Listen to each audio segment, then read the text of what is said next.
메모리 중심 컴퓨팅을 위한 운영체제 설명드리도록 하겠습니다. 애트리 김홍현입니다. 간략하게 목차는 다음과 같습니다. 먼저 메모리 중심 컴퓨팅이라고 하는 생소한 개념을 좀 소개를 드리고요. 저희가 이것과 관련해서 수행하고 있는 거대 가상머신이라고 하는 기술을 설명드리도록 하겠습니다. 그리고 관련해서 저희가 이걸 오픈소스 과제로 수행을 하고 있는데요. 저장소, 커뮤니티, 그리고 컨트리뷰션 아카데미 같은 것들을 좀 더 설명을 드리도록 하겠습니다.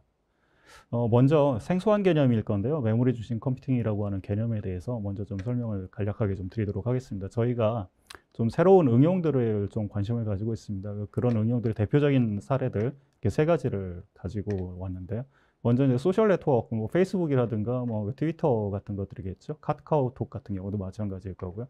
전 세계 그 인류들이 이거를 요즘 굉장히 많이 사용을 하고 있고요. 그래서 기업체에서도 이거에 굉장히 관심을 많이 가지고 있습니다. 13억 명 정도의 전 세계 인구들이 어떤 관심들을, 어떤 트렌드 변화를 가지고 이렇게 가져가고 있는가, 이런 부분들을 이거를 들여다보면 다 나오겠죠. 이런 거 분석을 하는데 굉장히 이제 인구수도 많고 그들 간의 관계도 굉장히 다양한 관계가 있다 보니까 한 8TB 정도의 그 데이터를 실시간으로 분석을 해야 된다고 합니다. 그래서 어제의 트렌드가 중요한 게 아니고요. 일주일 전의 트렌드가 중요한 것도 아니고요. 지금 당장의 트렌드, 이런 것들이 지금 당장의 어떤 그 경제적인 가치로 연결되기 때문에 굉장히 좀 중요한 부분들이 될 것 같고요. 그 다음에 아마도 이게 작년에 가장 핫했던 것 중에 하나일 것 같습니다. 이게 GPT-3라고 이게 언어 지능 쪽인데요. 그래서 컴퓨터로 그 인공지능을 통해서 그 사람을 그 가상의 인물을 하나 만들어 놓고 코로나19에 대해서 대화를 이렇게 자연어로 이렇게 대화를 했다고 그럽니다.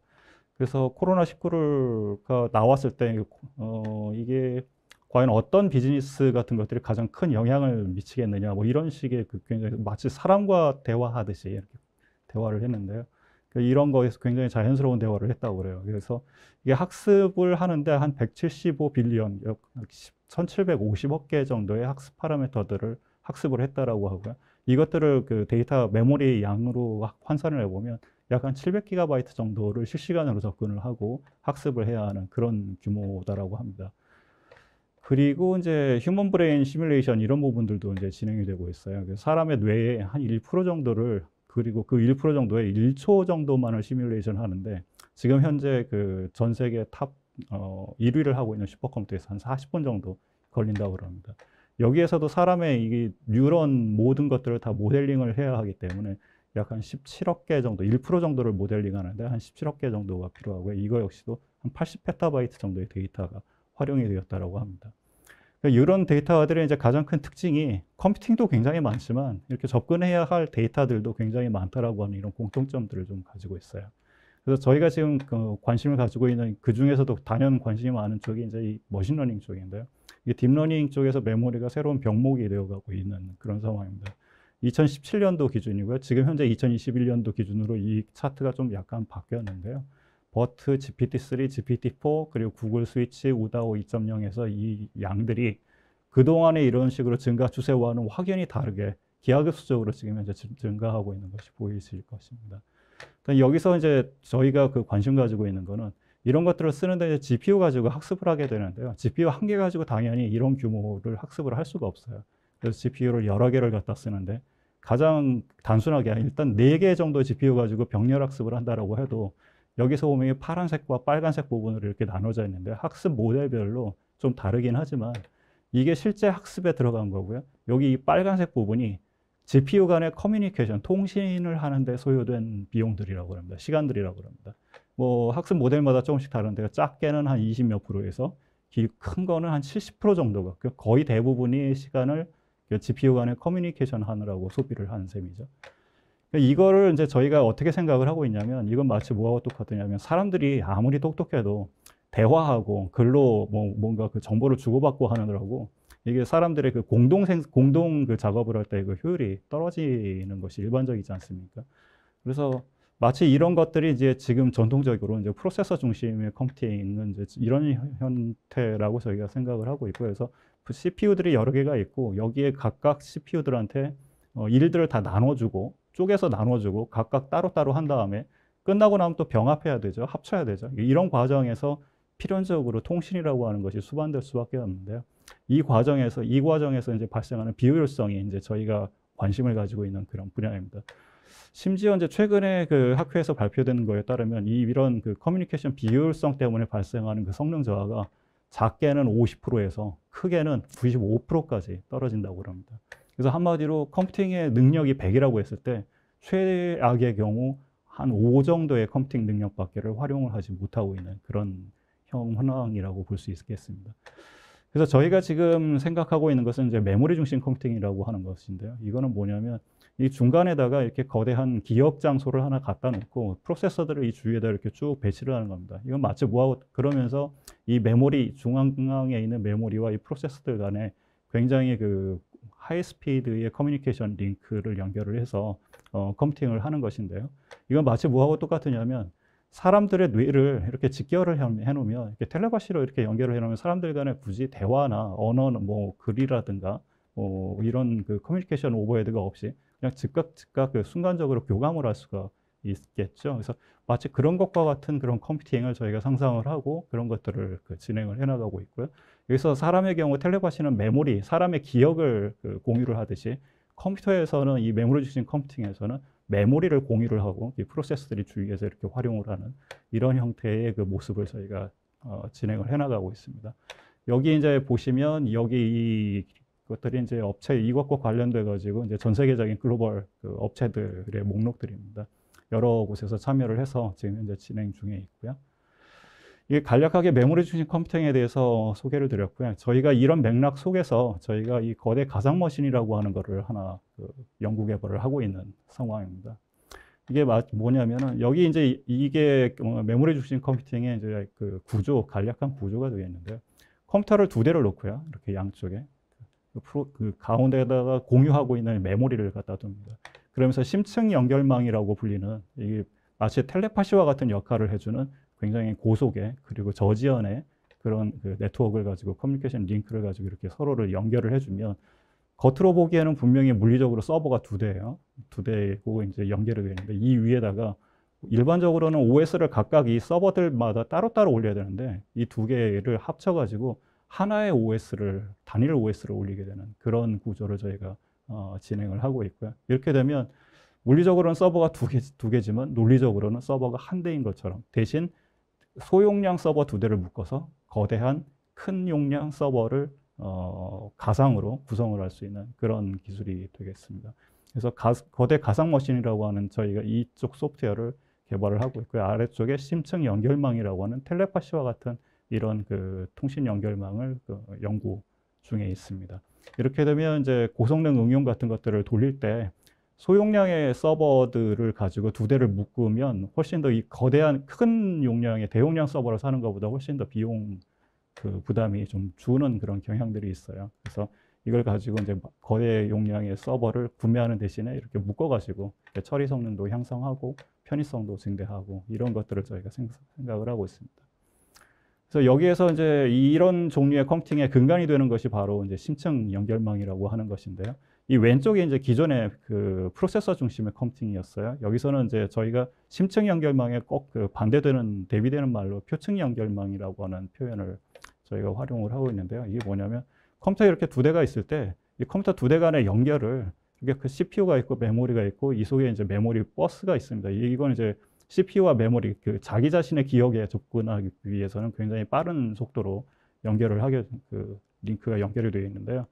그런데 사실 컴퓨터와 컴퓨터들 간의 연결은 이렇게 해가지고 여기 네트워크 카드 같은 것들을 통해서 이렇게 연결되게 됩니다. 이건 마치 뭐와 똑같으냐면 대화하는 것처럼 느려요. 여기는 굉장히 빠른데 여기는 굉장히 느립니다. 그래서 그러다 보니까 이제 어떤 문제가 발생하냐면 여기는 굉장히 빠른 대신에 여기로 가면 느려져요. 그래서 여기는 더 느려지고요. 그러다 보니까 여기 인접해 있는 이런 컴퓨터들의 자원들을 자기 것처럼 쓰지는 못하는 거죠.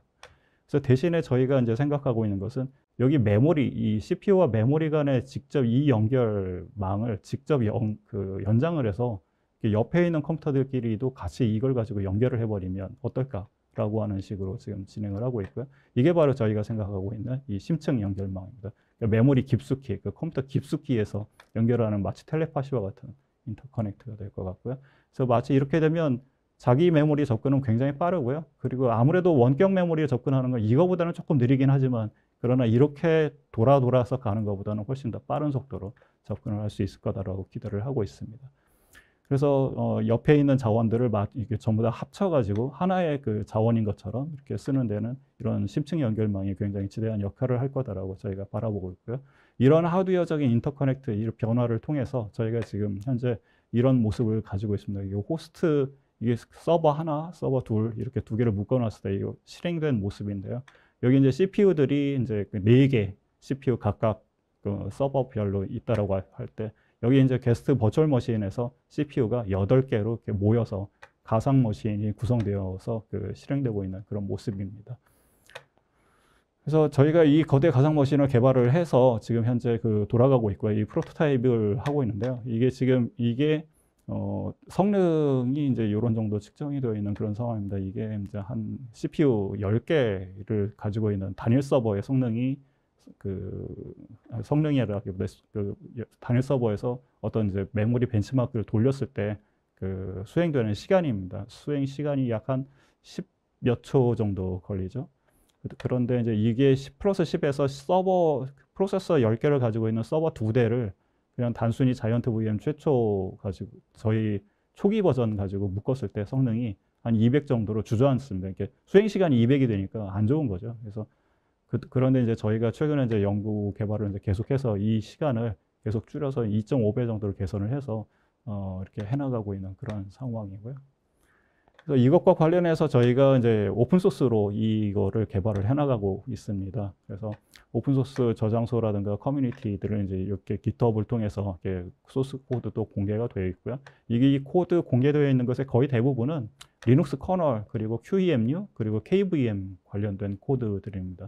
상당히 이제 응용이라기보다 이제 OS 쪽이고요. 저희가 사실 이거를 이렇게 GitHub을 통해서 이렇게 가고 있는 그 취지 중에 하나는 사실 저희 나라가 시스템 소프트웨어 분야에서의 오픈소스를 기여하는 것들이 그렇게 활발하지는 못해 왔었습니다. 거의 대부분 시스템 소프트웨어 쪽은 좀 수혜국 입장이었었고요.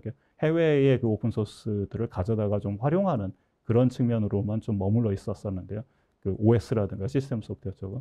근데 이게 이제 저희가 이번 기회를 통해서 좀 이렇게 수혜국에서 그 기여국으로 조금이라도 좀 이렇게 한 발자국이라도 움직여 보려고 하는 그런 생각을 좀 가지고 있고요. 관련해서 이제 커뮤니티 슬랙 채널 같은 것들도 좀 개설을 해서 국내외의 여러 개발자들과 계속 교신을 해가면서 같이 공동 개발을 해나가고 있습니다. 그리고 이 커뮤니티를 좀 더 활성화를 좀 시켜보려고 저희가 이제 이 컨트리뷰션 아카데미라고 이제 올해 같은 경우 7월 달부터 한 11월 달까지 오픈 소스 컨트리뷰턴 같은 것들을 했습니다. 그래서 불특정 다수의 그 학생부터 직장인들까지를 모집을 해서 7월 달부터 이제 멘티로 이제 모집을 해서 선발을 하고 발대식 거쳐서 이제 약 한 2개월, 3개월 정도, 90, 10일 한 3개월 정도를 이제 컨트리뷰션 아카데미를 추진을 했었어요. 그래서 저희가 이런 서버도 좀 제공을 하고 한 15분 정도를 이제 코로나 때문에 어떻게 대면하기는 좀 어려워서 온라인 그 화상회의를 통하고 이 슬랙 채널 같은 것들을 활용하고 GitHub 활용을 해가지고 한 3개월 정도 이렇게 컨트리뷰션을 해서 저희가 같이 공동 개발을 하고 의견을 좀 나누고 그리고 기여도 서로 이제 하고 그런 일들이 좀 있었습니다. 여기서 좀 의미 있는 성과들도 좀 있었는데요. 이 리눅스 커널 국내에 커널 개발자들이 좀 이렇게 뿔뿔이 좀 흩어져 있습니다. 이게 왜 그럴 수밖에 없는 게 이제 뭔가 좀 국내에서 그 리눅스 커널에 대한 구심점이 될 수 있을 만한 것이 그렇게 많은 흔한 기회가 아니에요. 그래서 이번 기회에 저희가 이 과제를 수행하면서 그 리눅스 커널 개발자들끼리 서로 이제 만나서 인사하고 같이 좀 이렇게 같은 목표를 가지고 이렇게 좀 짧은 기간이긴 했지만 좀 갔었던 좀 의미 있는 시간이 아니었나 그런 생각을 좀 가지고 있고요. 혹시라도 여기에 좀 관심이 있으시면 올해 이 컨트리뷰스터는 이제 11월로 이제 종료가 됩니다. 거의 이제 종료가 된 상태이고요. 그다음에 이제 내년에 이제 아마 신청을 또 여기로 받게 되니까 혹시 관심 있으시면 여기로 신청을 해주시면 될 것 같습니다. 예, 제가 발표드릴 것은 여기까지인 것 같습니다.